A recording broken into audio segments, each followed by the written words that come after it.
नमस्कार दोस्तों, कैसे हैं आप सब लोग। आई होप सो आप सब लोग स्वस्थ होंगे और मस्त होंगे।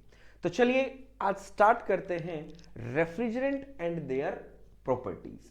तो अगर आप रेफ्रिजरेंट की बात करते हैं तो हम लोग बात करते हैं कि रेफ्रिजरेंट जो है आप लोगों के लिए एज पर सेमेस्टर एग्जाम और एज पर कॉम्पिटिटिव एग्जाम बहुत इंपॉर्टेंट है। दैट मीन्स कई बार आप लोगों ने देखे होंगे रेफ्रिजरेंट से डिफरेंट टाइप्स के क्वेश्चंस दैट मीन्स पूछ लिए जाते हैं। लाइक उसकी एंथैल्पी ऑफ वेपोराइजेशन कितनी होनी चाहिए, लो होनी चाहिए, हाई होनी चाहिए।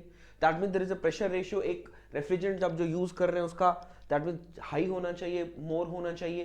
दैट मीन थर्मल कंडक्टिविटी जो रेफ्रिजरेंट है वो कम होनी चाहिए, ज्यादा होनी चाहिए। वो दैट मीन टॉक्सिक होना चाहिए, नहीं होना चाहिए। Leak detection test that mean अगर रेफ्रिजरेंट का है वो कैसा होना चाहिए, किस रेफ्रिजरेंट के लिए कौन सा लीक डिटेक्शन टेस्ट हम लोग यूज मेनली करते हैं। तो इस टाइप के वेरियस क्वेश्चंस आप लोगों ने एग्जाम्स में देखे होंगे। और अगर मैं बात करता हूं दैट मीन सेमेस्टर एग्जाम्स की, तो सेमेस्टर एग्जाम्स में दैट मीन बोल दिया जाता है कि describe the thermodynamic property of the refrigerant. तो आज के इस वीडियो में आप लोगों को each and everything that means मैं क्लियर करूंगा, जिससे आप लोगों का सेमेस्टर एग्जाम और आपका दैट मीन्स कॉम्पिटिटिव एग्जाम दोनों ही दैट मीन्स आप क्या कर सकते हैं, फाइट कर सकते हैं। एक भी ऐसा दैट मीन्स आप लोगों को डाउट नहीं रहेगा कि सर हमने ये भी हमारा नहीं होया, ये हुए। तो कहते हैं ना कि एक पंथ दो काज, राइट, वो चीज है। तो यहां पर हम लोग देखेंगे एक तीर दो शिकार, वो वाली चीज करेंगे। तो ज्यादा दैट मीन्स समय ना लेते हुए दैट मीन्स वीडियो को हम लोग स्टार्ट करते हैं। बस एक आप लोगों को कहना है कि वीडियो अच्छा लगे तो लाइक जरूर कीजिएगा और अपने दोस्तों के साथ शेयर जरूर करें।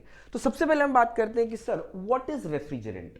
तो रेफ्रिजरेंट आप लोगों ने दैट मीन्स बेसिकली देखा होगा कि सर रेफ्रिजरेंट होता क्या है। तो यहां पर मैंने इसकी डेफिनेशन बखूबी आप लोगों के सामने लिखी है कि सर एक रेफ्रिजरेंट जो है, refrigerant it is a working fluid. ये बेसिकली क्या है भैया आपका, बोला गुरुदेव रेफ्रिजरेंट जो है वो मेरा क्या है, एक वर्किंग फ्लूइड है which is use to absorb. That means हम लोग की पॉइंट्स देख लेते हैं सो दैट हम लोगों को प्रॉब्लम ना है। वर्किंग फ्लूइड है which is use to absorb heat, which is used to absorb heat from the storage space in order to maintain low temperature than that of surrounding। तो basically हम लोगों को पता है कि सर लो टेम्परेचर मेंटेन करने के लिए हम लोग एक प्रोसेस करते हैं जिसका नाम होता है रेफ्रिजरेशन, जो मैंने आप लोगों को ऊपर लिखा है। लेकिन जो ये रेफ्रिजरेशन है किसकी हेल्प से हम लोग करते हैं, तो वो क्या है, रेफ्रिजरेंट। तो रेफ्रिजरेंट बेसिकली क्या हो जाएगा, it is a working fluid और a working substance which is used to absorb heat को एब्सॉर्ब करेगा सो दैट जो स्टोरेज स्पेस जहां पर आप लो टेम्परेचर मेंटेन करना चाहते हैं वहां लो टेम्परेचर मेंटेन हो जाए, वहां से हीट को क्या करेगा, एब्सॉर्ब करेगा। जैसे जनरली आप लोगों ने देखा होगा कभी कभी आपका जो रेफ्रिजरेटर है वो क्या करता है, दैट मींस कूलिंग कम करना कर देता है, सर कूल नहीं कर रहा है, बर्फ नहीं जमा रहा है, पानी ठंडा नहीं कर रहा है। तो आप मैकेनिक को बुलाते हो, मैकेनिक कहता है कि सर इसकी तो गैस खत्म हो गई। तो वो उसकी भाषा में दैट मींस गैस है, लेकिन वी आर प्रोफेशनल तो वो हमारी भाषा में बेसिकली भी क्या होता है, रेफ्रिजरेंट। तो रेफ्रिजरेंट वहां पर क्या हो जाता है, खत्म हो जाता है। दैट्स वाई जब वही खत्म हो गया तो वहां की हीट को एब्सॉर्ब कौन करेगा, तो लो टेम्परेचर मेंटेन नहीं होता। लो टेम्परेचर मेंटेन नहीं होता तो दैट मींस ना तो आपकी बर्फ जमती है और ना ही आपका पानी ठंडा होता है। तो बेसिकली हमारे माइंड में ये आएगा कि रेफ्रिजरेंट जो होते हैं वो क्या है, sir these are the working fluid जो क्या करते हैं, जहां पर आपको लो टेम्परेचर मेंटेन करना है वहां की हीट को क्या कर लेगा, एब्सॉर्ब कर लेगा, राइट। अब दिमाग में दैट मींस बात आती है कि गुरुदेव जो हमारे रेफ्रिजरेंट होते हैं कितने टाइप्स के होते हैं, या इनके कुछ टाइप्स भी होते हैं, इनके कुछ टाइप्स ही बेसिकली होते हैं। बोला सर हम अगर यहां पर बात करें तो बोला sir refrigerant basically are of two types. Refrigerant आपके दो टाइप के होते हैं, एक आपका होता है प्राइमरी रेफ्रिजरेंट और एक आपका होता है सेकेंडरी रेफ्रिजरेंट। तो refrigerant are of two type को हमसे पूछता है कि that means refrigerant that means tell me the types of refrigerant. तो आप कहेंगे the refrigerants are of two type, first primary refrigerant and secondary refrigerant. Clear है। अब दैट मींस क्वेश्चन अपीयर कि what is the primary refrigerant, which are the primary refrigerant and which are the secondary refrigerant. तो primary refrigerant basically क्या होंगे, these are directly use in the refrigeration system. मैं simply that means आप लोगों को बता रहा हूं, बहुत बड़ी बड़ी डेफिनेशन नहीं लिख रहा हूं, डेफिनेशन ऑब्वियसली बात हम लोग बुक से भी ले सकते हैं। अब यहां पर आप लोगों को वीडियो दैट मींस जो ये प्रेजेंटेशन जो मैं कर रहा हूं यहां पर, ये करने का सबसे बड़ी बात ये है कि अगर प्राइमरी रेफ्रिजरेंट आप देखने जाओगे बुक्स के अंदर इतना बड़ा लिखा होगा, लेकिन वहां से आपको क्या क्या मेनली इंपॉर्टेंट है वो उठाना है, वो मैं आपको बता देता हूं कि सर जो प्राइमरी रेफ्रिजरेंट है वो होते हैं the primary refrigerant which are directly used in refrigeration system, जिनको हम लोग क्या कर लेते हैं, डायरेक्टली उठाया, कहीं से उठाया, उठा के अपने रेफ्रिजरेशन सिस्टम में डाला और अपना काम हमने स्टार्ट कर दिया, उसको हम लोग क्या बोलते हैं, it is the primary refrigerant. Example हम लोग कह सकते हैं R11, R12, NH3, CO2। Like अब जैसे हम लोग बात करते हैं सेकंड, अब हम लोग आगे चलते हैं तो सेकेंडरी रेफ्रिजरेंट की बात करते हैं। तो सेकेंडरी रेफ्रिजरेंट वो रेफ्रिजरेंट होते हैं which first cooled by primary refrigerant, पहले उनको प्राइमरी रेफ्रिजरेंट से कूल किया जाता है और फिर then use for the refrigeration, फिर हम उसको क्या करते हैं, रेफ्रिजरेशन के लिए यूज करते हैं।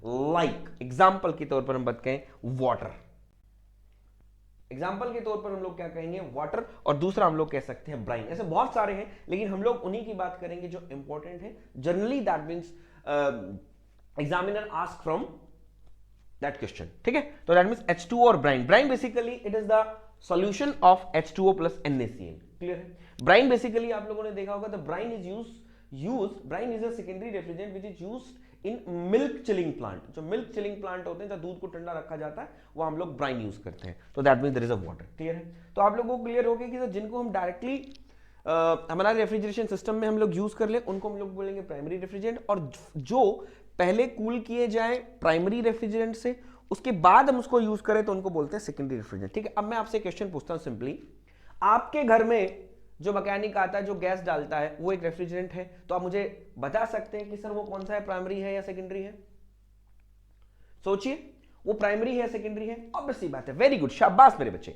तो मैं कहूंगा कि सर वो प्राइमरी रेफ्रिजरेंट है। क्यों? क्योंकि वो क्या करता है, एक सिलेंडर सा लेके आता है आपके कंप्रेसर के अंदर, ऑब्वियसली बात है वहां पर क्या करता है, वैक्यूम क्रिएट करता है, वैक्यूम क्रिएट करने के बाद वहां पर क्या कर देता है, वहां पर वो रेफ्रिजरेंट सीधा डाल देता है, सीधा डाल देता है। तो वो कौन सा रेफ्रिजरेंट होता है? बोला सर प्राइमरी रेफ्रिजरेंट होता है। तो बेसिकली जैसे सर अब कई बार बच्चे पूछ लेते हैं कि सर हमारे जो डोमेस्टिक रेफ्रिजरेटर हैं उसके अंदर हम कौन सा रेफ्रिजरेंट बेसिकली मेनली हम यूज करते हैं, तो आप लोग बोल सकते हैं कि जैसे हम लोग बोलते हैं, बोला सर R134A, R134A बेसिकली हम लोग क्या करते हैं, हमारे जो डोमेस्टिक रेफ्रिजरेटर हैं,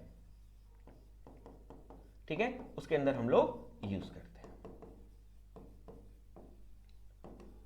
ठीक है। तो कई बार पूछ लेते कौन सा है, बोला sir it is the domestic refrigerator जो यूज होता है। तो R134A is the eco friendly refrigerant, तो मेजॉरिटी दैट मींस ये यूज किया जाता है। R134 जो सिलेंडर में भर के लाता है वो ये लेके आता है, क्लियर है, गॉट इट। चलिए अब हम लोग बात करते हैं कि सर जब हमारे पास प्राइमरी रेफ्रिजरेंट था,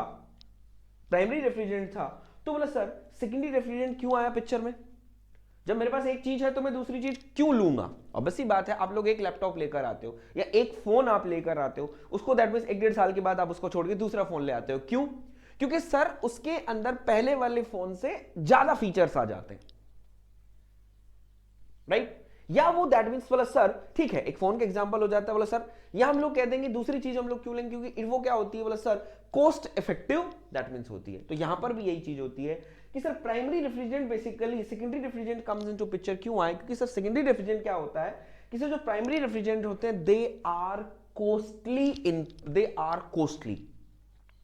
ये क्या होता है, कॉस्टली होते हैं, that means you have to pay more for the primary refrigerant. लेकिन सेकेंडरी रेफ्रिजरेंट जैसे वाटर तो आपको सिंपली दैट मींस अवेलेबल हो जाएगा, सिंपली आप लोगों को अवेलेबल हो जाएगा। तो यहां पर हम लोग क्या करेंगे, लेकिन फिर भी सर यहां हम प्राइमरी रेफ्रिजरेंट यूज कर रहे हैं, तो बेटा यहां पर जब प्राइमरी रेफ्रिजरेंट आप यूज करोगे तो लेकिन आपने सिर्फ उसको पहले कूल करने के लिए यूज किया है, बाकी आप लोग यूज नहीं कर रहे हैं। तो हम लोग क्या करेंगे, वाटर को पहले इससे कूल करेंगे, फिर हम लोग क्या करते हैं, उसको यूज कर लेते हैं। तो सो दैट यहां पर जो प्राइमरी रेफ्रिजरेंट जो हम कंज्यूम करते हैं the quantity is less as compare to this. तो प्राइमरी रेफ्रिजरेंट की क्वांटिटी क्या हो जाती है, कम हो जाती है। दैट्स व्हाई दैट मींस जो cost associated with the refrigerant है वो क्या होगा, लो होगा, और इट इज इकोनॉमिक। तो ये हम लोग ध्यान रखेंगे, इसलिए सेकेंडरी रेफ्रिजरेंट से कम्स टू पिक्चर। सेकेंड बात क्लियर है। अब हम लोग बात करते हैं कि सर एक रेफ्रिजरेंट हम लोगों ने पढ़ लिया, एक रेफ्रिजरेंट के अंदर दैट मींस कौन कौन सी अच्छी डिजायरेबल प्रॉपर्टीज होनी चाहिए, कि एक रेफ्रिजरेंट को दैट मींस कहने के ना कि सर एक रेफ्रिजरेंट कब अच्छा माना जाएगा, या दैट मींस हम कह देंगे कि when a refrigerant is a good refrigerant. Obviously बात है, किसी को आप बोलते हो कि सर हम किसी को बोलते हैं कि हाँ ये अच्छा आदमी है, दैट मींस कहते हैं ना कि ये अच्छा आदमी है, तो हम कहेंगे कि sir this person have some good characteristics, like whatever she has, sorry he has, right. लेकिन हम बात क्या करेंगे कि सर एक गुड कब बोलेंगे, तो एक रेफ्रिजरेंट को गुड कब माना जाएगा, उसके अंदर दैट मींस क्या होनी चाहिए, ये तीन प्रॉपर्टीज होनी चाहिए। पहली थर्मोडायनेमिक प्रॉपर्टी, दूसरा केमिकल प्रॉपर्टीज, और तीसरा हम लोग कह देंगे फिजिकल प्रॉपर्टीज। क्लियर है। अब हम लोग इनको अलग अलग डिस्क्राइब करेंगे सो दैट आप लोगों को क्लियर हो। पहले हम थर्मोडायनेमिक्स लेकर चलेंगे, फिर हम लोग केमिकल लेके चलेंगे, फिर हम लोग फिजिकल लेके चलेंगे। तो बात करते हैं हम थर्मोडायनेमिक प्रॉपर्टीज के अंदर। तो एक जो रेफ्रिजरेंट है उसके अंदर जो थर्मोडायनेमिक प्रॉपर्टी है वो कौन कौन सी प्रॉपर्टी है, पहले तो हम लोगों को प्रॉपर्टीज जाननी है, और वो प्रॉपर्टी कैसी होनी चाहिए, हाई होनी चाहिए या लो होनी चाहिए। हम लोग कह सकते हैं कि दैट मींस हाई डिजायरेबल है गुड रेफ्रिजरेंट के लिए या लो डिजायरेबल है, वो हम लेंगे। सबसे पहले प्रॉपर्टीज की बात करते हैं, तो प्रॉपर्टीज के अंदर सबसे पहले मेरे पास आएगा क्या, बोला sir freezing point. That means there is a refrigerant जो आप यूज कर रहे हैं उसका फ्रीजिंग पॉइंट। दूसरा हम लोग कह देंगे that means there is a enthalpy of vaporization. तीसरा हम लोग कह देंगे that means there is a thermal conductivity. Fourth हम लोग कह देंगे that means there is a pressure ratio. Fifth हम लोग कह देंगे that means there is a critical temperature. Sixth हम लोग कह देंगे नॉर्मल बॉइलिंग पॉइंट, और सेवंथ हम लोग कह देंगे what sir, compression ratio. Books में और भी दी हुई होंगी, लेकिन दैट मींस मेरे हिसाब से दैट मींस ये 7 आर इंपॉर्टेंट, क्योंकि अगर मैं एग्जाम्स की बात करता हूं, अगर मैं सेमेस्टर एग्जाम की बात करता हूं, तो ऑब्वियसली बात आपसे वो 5 डिजायरेबल प्रॉपर्टी पूछेगा, 5 नंबर में पूछेगा, 3 नंबर पूछेगा, तो 5 में 7 भी करके आएंगे तो आप एक्स्ट्रा कर लिए। ये क्या है, सिंपल है, आराम से इजी टू अंडरस्टैंड है, ठीक है। तो हम why we make the topic is complicated, right, ठीक है। तो हम लोग इनको सिंपल देखा, तो ये प्रॉपर्टीज है। अब हम लोग बात करते हैं कि सर अगर मेरा एक रेफ्रिजरेंट है उसमें फ्रीजिंग पॉइंट जो है वो कैसा होना चाहिए, उस रेफ्रिजरेंट का फ्रीजिंग पॉइंट लो होना चाहिए या हाई होना चाहिए। तो सिंपली आप समझिएगा, मैं आपको सारे डिटेल में नहीं बताऊंगा, मैं सिंपल आप लोगों को बता देता हूं कि सर दैट मींस एक दो मैं आपको समझा दूंगा कि सर इससे क्या प्रॉब्लम हुई, इससे क्या, ये क्यों ज्यादा चाहिए क्यों कम चाहिए, वो देखते हैं। तो सबसे पहले आप फ्रीजिंग पॉइंट का क्या मतलब समझते हैं। अगर मैं आपसे बोलता हूं फ्रीजिंग पॉइंट, तो फ्रीजिंग पॉइंट का आप क्या मतलब समझते हैं। सर फ्रीजिंग पॉइंट वो पॉइंट जिस पर आपका रेफ्रिजरेंट क्या हो जाए, फ्रीज हो जाए, उसको हम लोग बोलते हैं फ्रीजिंग पॉइंट। क्लियर है। अब ऑब्वियसली बात है, जब आपका रेफ्रिजरेंट फ्रीज हो जाएगा तो वो क्या करेगा, साइकिल में सर्कुलेट नहीं करेगा, और साइकिल में सर्कुलेट नहीं करेगा तो ऑब्वियसली बात है आप लोगों को पता है हमारा रेफ्रिजरेशन नहीं होगा। क्यों, क्योंकि आप लोग जानते हैं, मैं अगर आप लोगों को दिखाऊं,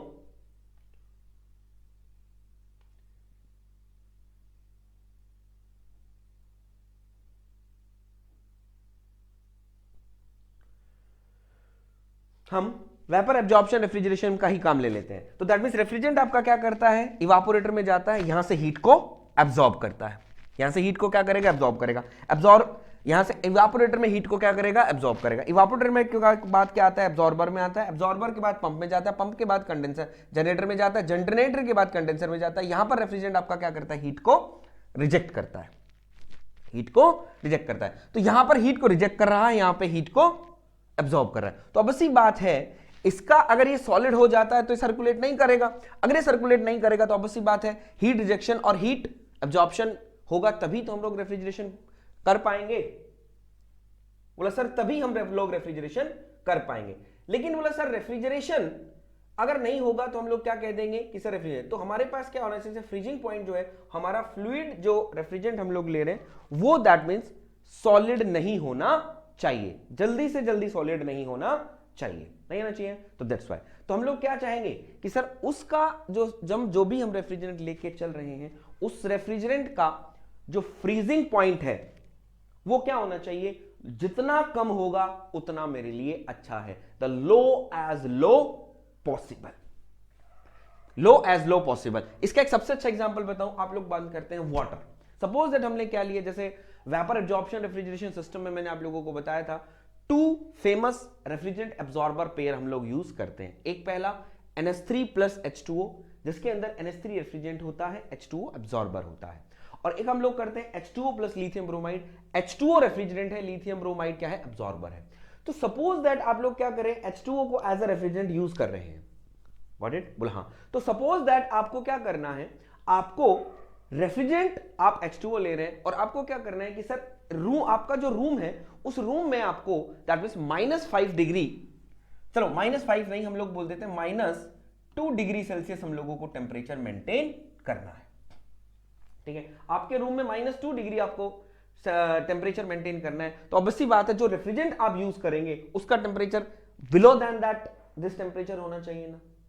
इससे कम होगा तभी तो ऑब्वियसली बात है वो हीट को अब्सॉर्ब कर पाएगा, क्योंकि इससे ज्यादा होगा तो वो क्या करेगा, इसको हीट देगा बल्कि, है ना, बोल हाँ। तो दैट मींस अगर मैं वाटर का टेम्परेचर, अगर मुझे इतना करना है तो मैं एटलीस्ट कम से कम बोलूं कि -8 डिग्री सेल्सियस तो रेफ्रिजरेंट का टेम्परेचर होना ही होना चाहिए, तभी तो वो हीट को अब्सॉर्ब करेगा। लेकिन बेटा -2 डिग्री कर रहे हो तो -8 डिग्री इसका होगा, तो बेटा 0 डिग्री पे वो तो सॉलिड हो जाता है, तो -8 तक तो वो बोलो मैं 1 डिग्री पे ही क्या करेगा, 0 डिग्री पे ही वो सॉलिड हो गया, तो दैट मींस कहां पे वो कर पाएगा, तो वो रोटेट नहीं करेगा, रोटेट नहीं करेगा तो दैट मींस रेफ्रिजरेशन नहीं होगा। तो दैट्स व्हाई वाटर को आप as a refrigerant that means वहीं यूज कर सकते हैं जहां आप लोगों को दैट मींस क्या है, बहुत कम टेम्परेचर नहीं चाहिए। तो इसलिए हम लोग बोलते हैं कि जो फ्रीजिंग पॉइंट है एज लो पॉसिबल होना चाहिए। तो जो आपका रेफ्रिजरेंट है उसका टेम्परेचर हम लोग क्या कहेंगे, जितना कम होगा उतना हमारे लिए अच्छा होगा। तो freezing point of a refrigerant as low possible. Second हम लोग बात करते हैं enthalpy of vaporization. Enthalpy of vaporization जो है वो जो रेफ्रिजरेंट आप यूज कर रहे हैं वो भी क्या होना चाहिए, ज्यादा होना चाहिए। वो क्या होना चाहिए, ज्यादा होना चाहिए। वो क्यों ज्यादा होना चाहिए, देखो बेटा आप लोगों ने एक दैट मींस देखी होगी सर, हम लोग बात करते हैं refrigeration capacity, right. Refrigeration capacity की हम बात करते हैं, तो रेफ्रिजरेशन कैपेसिटी बेसिकली क्या होती है, बोले sir it is m dot into what, refrigeration effect, यही होता है, बिल्कुल। अच्छा मुझे बताइए इस रेफ्रिजरेशन इफेक्ट को मैं ऐसे लिख सकता हूं, बोले सर इट इज HFG, लिख सकता हूं, बोले सर बिल्कुल लिख सकते हैं, रेफ्रिजरेशन इफेक्ट को हम बिल्कुल लिख देंगे। अब मैं बोलता हूं सपोज दैट आप बोल देते हैं कि sir for a fix refrigeration capacity, ये आपका क्या है 50 है, हमको इतनी रेफ्रिजरेशन कैपेसिटी चाहिए, ठीक है। तो मैं कहना चाहता हूं आप इसको ऐसे लिख सकते हैं, बोले sir it is 25 into 2, 25 into 2, और मैं इसको ऐसे भी लिख सकता हूं, बोले sir it is what, it is 2 into 25, है तो आपका ये भी 50 आएगा, है तो ये भी 50 आएगा। हमने इस रेफ्रिजरेशन कैपेसिटी को नहीं छेड़ा, हमने क्या किया, इन दोनों में थोड़ा सा वेरिएशन कर दिया। जब इन दोनों में वेरिएशन कर दिया तो for the same refrigeration capacity आप लोग देख रहे हैं, अगर एक रेफ्रिजरेंट हम लोग सपोज कर रहे हैं R1 ले रहे हैं, जिसका एंथैल्पी ऑफ वेपोराइजेशन ये क्या है, एंथैल्पी ऑफ वेपोराइजेशन 2 है, और एक जो R2 है उसका एंथैल्पी ऑफ वेपोराइजेशन 25 है, ठीक है। तो आप देख सकते हैं एम डॉट बेसिकली क्या होता है, सर एम डॉट क्या होता है, मास फ्लो रेट होता है। तो अगर जिसका ज्यादा मास फ्लो रेट होगा इसका मतलब आपको क्या है, उतना ज्यादा आपको रेफ्रिजरेंट फ्लो करवाना पड़ेगा। तो यहां पर आपको ज्यादा रेफ्रिजरेंट फ्लो करवाना पड़ रहा है, लेकिन अगर मैं एंथैल्पी ऑफ वेपोराइजेशन रेफ्रिजरेंट ज्यादा एंथैल्पी ऑफ वेपोराइजेशन का ले लेता हूं तो मुझे कम मास फ्लो रेट फ्लो करवाना पड़ेगा। तो मैं कहना चाहता हूं कम मास फ्लो रेट रेफ्रिजरेंट से काम चल जाएगा। जब कम फ्लो हो रहा है तो मैं कम रेफ्रिजरेंट से भी काम चल जाएगा, जब कम रेफ्रिजरेंट से काम चल जाएगा तो मैं कहता हूं कॉस्ट जो है वो आपकी कम हो जाएगी कहीं ना कहीं। बोला सर हाँ, इसलिए हम लोग बोलेंगे कि हम रेफ्रिजरेंट, सबसे अच्छा रेफ्रिजरेंट वो रेफ्रिजरेंट होता है जिसकी एंथैल्पी ऑफ वेपोराइजेशन ज्यादा होगी, क्योंकि मास फ्लो रेट कम होगा तो हम लोग वहां कह देंगे कि सर हमारे पास क्या हो जाएगा, हमको कॉस्ट कम लगानी पड़ेगी एज अ रेफ्रिजरेंट के लिए। क्लियर है। तो एंथैल्पी ऑफ वेपोराइजेशन जो है किसी भी रेफ्रिजरेंट की क्या होनी चाहिए, ज्यादा होनी चाहिए, तो आपको याद रखना है। क्लियर है। अब मैं सारा ही ज्यादा समझाने लगा तो वीडियो बहुत लंबा चला जाएगा, तो इसलिए मैंने आपको सिंपल सी चीजें बता दी कि सर क्यों ये ज्यादा होनी चाहिए, बाकी मैं दैट मींस आपको बताता हूं। चलें आगे, चलिए अब हम बात करते हैं थर्मल कंडक्टिविटी की। तो थर्मल कंडक्टिविटी रेफ्रिजरेंट की क्या होनी चाहिए, हाई पॉसिबल। थर्मल कंडक्टिविटी अगर हाई रखेंगे तो उससे क्या फायदा होता है, उससे हमको पता है कि जो आपकी इवापोरेटर और कंडेंसर ट्यूब जो होती हैं उनके जो साइज है वो क्या हो जाएंगे, कम हो जाएंगे अगर हम हाई थर्मल कंडक्टिविटी रखेंगे तो ऑब्वियसली बात है आपका जो सिस्टम बनेगा वो कॉम्पैक्ट बनेगा। दूसरा, प्रेशर रेशियो जो है वो लो एज लो पॉसिबल। जो भी आपका रेफ्रिजरेंट है उसका प्रेशर रेशियो कम, जितना कम होगा उतना मेरे लिए अच्छा होगा। क्यों? क्योंकि यहां पर इससे आपका क्या होगा कि आपकी वर्क इनपुट कम देनी पड़ेगी आपको, दूसरा आपकी वॉल्यूमेट्रिक एफिशिएंसी यहां पर बढ़ जाएगी अगर प्रेशर रेशियो कम है तो। ठीक है, क्रिटिकल टेम्परेचर हम लोग क्या करेंगे, high critical temperature is desirable. High critical temperature हम लोगों को रखना है। नॉर्मल बॉइलिंग पॉइंट लो एज लो पॉसिबल, जितना नॉर्मल लो होगा उतना मेरे लिए क्या होगा, अच्छा होगा। दूसरा हम बात करते हैं कंप्रेशन रेशियो, ये भी दैट मींस क्या होगा, बोले सर लो होगा उतना मेरे लिए अच्छा होगा। तो आपको याद रख लेना है कंप्रेशन रेशियो लो, नॉर्मल बॉइलिंग पॉइंट लो, ये आपको याद रखने। तो एग्जामिनर आपसे पूछेगा तो यही पूछेगा कि सर क्या होना चाहिए, तो आप ये देख सकते हैं और इस तरीके से याद कर सकते हैं। These are the very important, मैंने लिखे। उसके बाद हम लोग चलते हैं बेटा दैट मींस हमारी chemical properties of the refrigerant. तो जो रेफ्रिजरेंट है उसकी जो केमिकल प्रॉपर्टी है उसके अंदर कौन कौन सी केमिकल प्रॉपर्टीज होनी चाहिए। सबसे पहले तो toxicity, flammability, non corrosive, non explosive और एक्शन विद ऑयल। और एक हम लोग बात यहां पर क्या करेंगे, बोला sir that means there is action with material, right. तो सबसे पहले हम बात करेंगे आप क्या चाहोगे, दैट मींस आपका जो रेफ्रिजरेंट है वो टॉक्सिक हो, नहीं बोला सर टॉक्सिक हम नहीं जाएंगे। सपोज दैट हम लोग सो रहे हैं, हमने एसी चलाया हुआ, रेफ्रिजरेंट अगर लीक कर रहा है तो हमें सोते सोते हम लोग इनहेल कर लेंगे तो हम लोग सोते के सोते रह जाएंगे, ऐसा हम लोग नहीं करेंगे। तो वो टॉक्सिक इन नेचर नहीं होना चाहिए। सेकेंड थिंग फ्लेमेबल, वो फ्लेमेबल भी नहीं होना चाहिए, ऐसा हो कि दैट मींस लीक हो रहा है कहीं से उसको आग दिखी और वो क्या करे, जल जाए, तो फ्लेमेबल भी हम लोग नहीं चाहेंगे हमारे रेफ्रिजरेंट। दूसरी बात नॉन कोरोसिव, वो उसका कोरोजन करने का नेचर भी नहीं होनी चाहिए, क्योंकि बेटा अगर कोरोसिव अगर होगा तो हमारी जो इवापोरेटेड ट्यूब और जो कंडेंसर ट्यूब है उनको वो कोरोजन कर देगा, तो बस ये बात है बार बार आप रिप्लेसमेंट करवाते रहेंगे, तो वो चीज हम लोगों को नहीं चाहिए। दूसरी बात नॉन एक्सप्लोसिव, वो एक्सप्लोसिव नहीं होना चाहिए, कई बार दैट मींस क्या होगा कि वो जैसे ही वो क्या करे वो फट जाए, वो भी नहीं होना चाहिए। दूसरा बात करते हैं action with oil, it is not very important. That means क्या होता है कि मेन इंपॉर्टेंट जो हम लोग आते हैं कि sir refrigerant with action with material.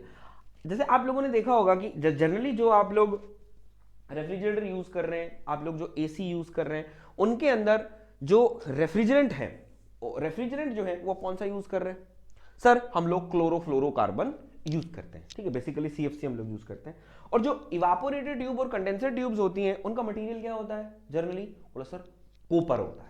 और कोई क्यों मटेरियल नहीं होता, और कोई क्यों मटेरियल नहीं होता, क्यों नहीं होता, इसलिए नहीं होता क्योंकि सर वो क्या करते हैं कॉपर के अलावा किसी दूसरे मटेरियल के साथ क्या कर जाएंगे, वो रिएक्ट कर जाएंगे। तो सर रिएक्ट करने से क्या होगा, रिएक्ट करने से ऑब्वियसली बात है भाई वो रिएक्ट कर जाएंगे तो हमारा रेफ्रिजरेंट क्या हो सकता है, लीक हो सकता है, लीक हो जाएगा। तो लीक होने से क्या होगा, लीक होने से ऑब्वियसली बात है चलो वो टॉक्सिक नहीं है, फ्लेमेबल नहीं है, नॉन कोरोसिव है, नॉन एक्सप्लोसिव है, लेकिन मेरा बच्चा रेफ्रिजरेंट लीक हो गया तो दैट मींस फिर से दोबारा आपको रेफ्रिजरेशन चाहिए तो फिर से आपको भरवाना पड़ेगा। जब भरवाना पड़ेगा तो दैट मींस क्या होगा, फिर से दिक्कत हो जाएगी। एक बहुत अच्छा है दैट मींस मेरे साथ हुआ अभी, दैट मींस पिछली गर्मी अभी लास्ट जो पिछली गर्मियां गई, दैट मींस हम लोगों ने क्या किया, हम लोगों ने दैट मींस एसी था वो इंस्टॉल ऊपर था, उसको नीचे उसको इंस्टॉल करवा लिया। उसने पता नहीं क्या किया क्या नहीं किया, दैट मींस थोड़ा सा उसने कभी कहीं दैट मींस थोड़ा सा छोड़ दिया होगा तो वहीं से वो लीक करता रहा। तो हमने जनरली क्या किया, हमने थोड़ा सा उसको चलाया, तो 2-3 दिन हमने उसको चलाया, उसके बाद दैट मींस मौसम ठंडा हो गया, बारिश हुई थी, आपको याद है पिछली बार, तो हम लोगों ने उसको नहीं चलाया। जब उसको हमने नहीं चलाया तो ऑब्वियसली बात है, अब इस सीजन की बात आई तो हम लोगों ने करा था कि भाई हमने उसको वहां अच्छे से करवाया था, उसका टॉपअप करवा लिया था।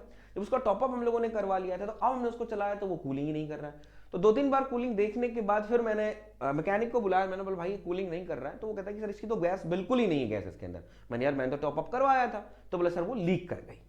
तो ऑब्वियसली बात है वो लीक कर गई, उसके बाद मुझे दैट मींस पूरा उसको फिल करवाने के लिए 3500 3500 रुपए खर्च करने पड़े। तो ऑब्वियसली बात है ये क्या था, तो ये टोटली वेस्ट है ना, तो इसलिए हम लोग कहेंगे कि वो नहीं होना चाहिए। तो इसी में सिंपल सी बात यहां पर आपके पास आ जाती है क्या कि सर रेफ्रिजरेंट जो है, अगर आपका रेफ्रिजरेंट NH3 है तो आपका जो मटेरियल है वो कॉपर का मटेरियल नहीं होना चाहिए। तो सर किसका मटेरियल रखें, मटेरियल रॉट आयरन और स्टील का रखोगे तो वो रिएक्ट नहीं करेगा। तो जहां भी आप रेफ्रिजरेंट NH3 यूज कर रहे हैं तो वहां पर आपका जो कंडेंसर और इवापोरेटर का जो मटेरियल होगा, जो ट्यूब्स होंगी, वो किसकी होंगी, रॉट आयरन और स्टील की होंगी, रॉट आयरन और स्टील की होंगी। और अगर क्लोरोफ्लोरोकार्बन यूज कर रहे हैं तो वो होती किसकी है, कॉपर की। किसकी नहीं होनी चाहिए, वो एल्यूमिनियम की नहीं होनी चाहिए। ये एग्जामिनर पूछता है सीएफसी यूज कर रहे हो किसकी होती है, सर कॉपर की होती है। किसकी नहीं होनी चाहिए, किसके साथ रिएक्ट करेगा, that means we are not preferred, तो हम लोग कह देंगे एल्यूमिनियम। तो ये याद रखना, both are very very very very important, पहले से मैंने स्टार मार्क्स दे रखा है, क्लियर है। चलिए अब हम लोग चलते हैं दैट मींस किस पर, सर फिजिकल प्रॉपर्टी। तो जो फिजिकल प्रॉपर्टी है आपकी, वो सर कौन कौन सी प्रॉपर्टी होनी चाहिए और कैसी प्रॉपर्टी होनी चाहिए। सबसे पहले बेसिकली हम लोग बात करते हैं कोस्ट, विस्कोसिटी एंड मेरा बच्चा लीक डिटेक्शन टेस्ट। तो हम लोग बात करते हैं कोस्ट ऑब्वियसली बात है, कौन चाहेगा कि भाई महंगा हो, हम लोग चाहेंगे सस्ता हो, बहुत अच्छा है, चीप इन कोस्ट होना चाहिए, वेरी गुड है। दूसरी बात विस्कोसिटी जो है, हम लोग चाहेंगे कि जो भी रेफ्रिजरेंट हम लोग ले रहे हैं उसकी विस्कोसिटी क्या हो, लो हो। जैसे आप लोगों को पता है कि सर हम लोग विस्कोसिटी थर्मोडायनेमिक्स में आप लोगों ने, फ्लूइड मैकेनिक्स में आप लोगों ने पढ़ा होगा, that means there is a du by dy, और इसको मैं क्या लिख सकता हूं, it is d theta by dt, right. आप इसको क्या बोलते हो, बोले sir it is rate of shear strain, बोलिए हाँ या ना, is rate of shear strain, got it, बोला हाँ। अब देखो ये आपका क्या है टाउ, ये आपका क्या है दैट मींस विस्कोसिटी, और ये क्या है रेट ऑफ शियर स्ट्रेन। अगर मैं बोलता हूं सपोज दैट हम लोग बोलते हैं सर अगर ये लो है, अगर किसी भी रेफ्रिजरेंट का ये लो है, तो मैं कहना चाहूंगा बेसिकली ये क्या होगा, रेट ऑफ शियर स्ट्रेन आपका क्या होगा, मोर होगा, तो मैं कहना चाहूंगा फ्लो कैसा होगा, इजी फ्लो या रिस्ट्रिक्टेड फ्लो, इजी फ्लो या रिस्ट्रिक्टेड फ्लो। तो अगर सर रेफ्रिजरेंट का ये लो है तो हम लोग कह देंगे दैट मींस व्हाट, बोला sir it is the easy flow. Obviously बात है, आप लोगों को फ्लो ही करवाना है ना, रेफ्रिजरेंट फ्लो करेगा तभी तो वो रेफ्रिजरेंट करेगा, तो इसलिए हम लोग कह देंगे विस्कोसिटी दैट मींस क्या होनी चाहिए, लो लो लो लो होनी चाहिए, क्लियर है। उसके बाद आता है लीक डिटेक्शन टेस्ट। ऑब्वियसली बात है, पहली बात तो आपका जो रेफ्रिजरेंट है वो लीक ही नहीं करना चाहिए, अगर वो लीक कर भी रहा है तो वो दैट मींस जो लीक डिटेक्शन टेस्ट जो है वो कैसा होना चाहिए, सिंपल होना चाहिए।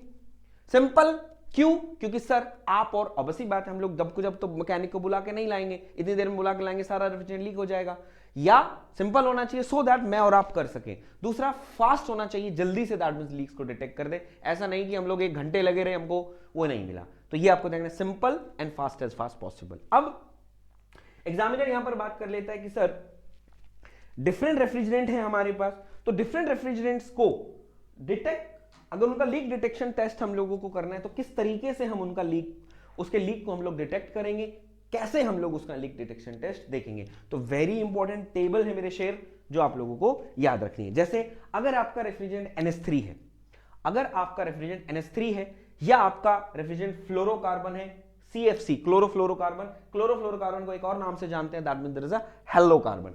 अगर आपका हेलोकार्बन है, या आपका हाइड्रोकार्बन है, रेफ्रिजरेंट हाइड्रोकार्बन है, या आपका SO2 है, तो अगर ये रेफ्रिजरेंट है तो आप कौन सा टेस्ट यूज करेंगे, very very very important. That means interview में भी कभी जाके बैठते हो तो इंटरव्यू भी पूछ लेता है, अरे भाई रेफ्रिजरेंट अमोनिया यूज करा है, बता कौन सा टेस्ट यूज करेंगे अगर लीक कर रहा है तो आप कह देंगे सर टेबल अगर याद है। तो अगर मैं कहूंगा NH3 है तो हम लोग क्या करेंगे, बर्निंग सल्फर कैंडल्स, सल्फर की कैंडल्स आती हैं उन कैंडल्स को यूज करेंगे। तो NH3 अगर रेफ्रिजरेंट है तो बर्निंग सल्फर कैंडल्स यूज करेंगे। अगर मेरे क्लोरोफ्लोरोकार्बन है, जो हम लोग यूज करते हैं क्लोरोफ्लोरोकार्बन अरे है, तो हम लोग कह देंगे हैलाइड टॉर्च, दैट मींस एक टॉर्च आती है जिसको हम बोलते हैं हैलाइड टॉर्च। बेसिकली आपके जो मैकेनिक है वो रेफ्रिजरेंट वो टॉर्च लेकर आएंगे, उस टॉर्च को बोलते हैं हैलाइड टॉर्च। तो क्लोरोफ्लोरोकार्बन है तो हम लोग क्या करेंगे, हैलाइड टॉर्च यूज करेंगे, क्लियर है। बाद में बताऊंगा ये और एक्स्ट्रा लिखा है वो दैट मींस। तीसरा हम लोग क्या कहते हैं, बोले सर अगर हाइड्रोकार्बन है तो हाइड्रोकार्बन है तो क्या कह देंगे, it is the soap water bubble test. अगर हाइड्रोकार्बन आप यूज कर रहे हैं तो हम लोग कह देंगे it is the soap water bubble test. अब कहेंगे सर ये कौन सा टेस्ट है, पहले समझो फिर आप कहोगे सर क्या होता है। Suppose that this is my tube जिसके अंदर रेफ्रिजरेंट फ्लो कर रहा है। सपोज दैट हम लोग कह देंगे कि ये ट्यूब से ही कहीं रेफ्रिजरेंट लीक कर रहा है, तो आप क्या करोगे, साबुन लोगे, साबुन को दैट मींस हाथ पे रगड़ोगे, हाथ पे रगड़ के दैट मींस क्या कर दोगे, इस पे यूं फैला दोगे, इस पे यूं लपेट दोगे। अब आपको क्या दिखेगा, जहां से भी लीक कर रहा होगा वहां पर बबल बनना स्टार्ट हो जाएंगे, तो आपको पता चल गया कि हाँ भाई यहां लीक हो रहा है, क्लियर है, क्लियर है। तो हम लोग क्या करेंगे, हाइड्रोकार्बन के लिए हम लोग soap water bubble test use करते हैं। आ रहा है कुछ माइंड में, आ रहा है। तो बोला सर मेरे घर में एक दिन एसी खराब हो गया था, तो मैंने मैकेनिक को बुलाया, तो मैकेनिक ने साबुन था उसके पास, उसने साबुन लिया, साबुन लेके दैट मींस जो मेरी ट्यूब्स है उस पर उसने डाला और उसने लीक बता दिया है, वहां पर उसने सोल्डरिंग कर दी, राइट। तो सर वहां पर क्लोरोफ्लोरोकार्बन था, उसने soap water bubble test use कर लिया। तो ऑब्वियसली बात है, आपने तो बोला हैलाइड टॉर्च यूज करता है, वो तो सर यही कर रहा है। बेसिकली बेटा हैलाइड टॉर्च थोड़ी सी महंगी आती है और मैकेनिक को समझने में थोड़ा सा दिक्कत होती है। तो ऑब्वियसली बात है, सब लोग अपना कॉस्ट इफेक्टिवनेस देखते हैं कि सर मेरा सा इससे काम चल जाएगा तो मैं इतना इससे क्यों करूं, तो उसने छोड़ दी। तो वो नहीं रखते, वो इसलिए करते हैं। क्लियर है? तो समझ जाना। तो सिंपल है, आप भी आसानी से कर सकते हो। अगर मेरा रेफ्रिजरेंट SO2 है, SO2 रेफ्रिजरेशन सिस्टम अगर ले रहे हैं, तो दैट मींस क्या होगा sir, electronic leak detector, that means basically हम लोग यहां पर देखते हैं। क्लियर है? तो ये आप लोगों ने यहां पर देख लिया। तो याद रखिएगा, अगर एमोनिया है तो बर्निंग सल्फर कैंडल, क्लोरोफ्लोरोकार्बन है तो हैलाइड टॉर्च, हाइड्रोकार्बन है तो सॉप वाटर बबल टेस्ट, और अगर SO2 इलेक्ट्रिक रेफ्रिजरेशन है तो हम लोग क्या कहते हैं, electric leak detector, electronic leak detector आता है, वो हम लोग यूज कर लेते हैं। क्लियर? अब कई बार दैट मींस ये भी हो जाता है कि सर अगर मेरे पास NH3 में यूज कर रहा हूं तो पता कैसे चलेगा? आपने क्या किया, बर्निंग सल्फर कैंडल ली। बर्निंग जब सल्फर कैंडल लेके जाओगे तो आप क्या देखोगे, जब उसको वहां पर उस ट्यूब के पास लेकर जाओगे तो दैट मींस जो वो अमोनिया है वो that means produce white fumes of ammonia sulphate, धुआं निकलेगा वहां पर, सफेद धुआं निकलेगा अल्मोनियम सल्फेट का। तो जहां पर धुआं निकलेगा आप समझ जाओगे कि यहां से लीक कर रहा है। हैलाइड टॉर्च, बेसिकली जो टॉर्च की लाइट है वो नीली होती है, जहां भी रेफ्रिजरेंट, जहां भी उसको आप डालोगे तो वो जो नीली ब्लू लाइट है वो कैसी हो जाएगी, ग्रीन लाइट हो जाएगी। ऑब्वियसली बात है, लाइट ब्लू निकल रही है, दैट मींस जहां भी अगर ग्रीन निकल रही है, इसका मतलब समझ जाओगे कि अब ये ग्रीन दे रहा है, तो वहां से हम लोग कह देंगे कि ये सर ये क्या हो रहा है, that means there is a, यहां से लीक हो रहा है। तो ये था, it is refrigerant and their properties. Hope so आप लोगों को मजा आया होगा ईच एंड एवरी प्रॉपर्टी के अंदर, बहुत अच्छे से मैंने आप लोगों को बताया। तो वीडियो अगर अच्छा लगा हो तो लाइक जरूर कीजिएगा, और पहली बार अगर चैनल देख रहे हैं तो चैनल को सब्सक्राइब जरूर करेंगे, और अपने दोस्तों के साथ शेयर जरूर करें। और ऐसे ही मुझे कमेंट करके बताते रहें कि सर और मैं आप लोगों के लिए कौन कौन से टॉपिक्स पर वीडियो बनाऊं, सो दैट आप लोगों को भी अच्छा लगे और मैं भी लगे। तो मेरा हमेशा आप लोगों से यही कहना, पढ़ते रहो और आगे बढ़ते रहो। Thank you so much.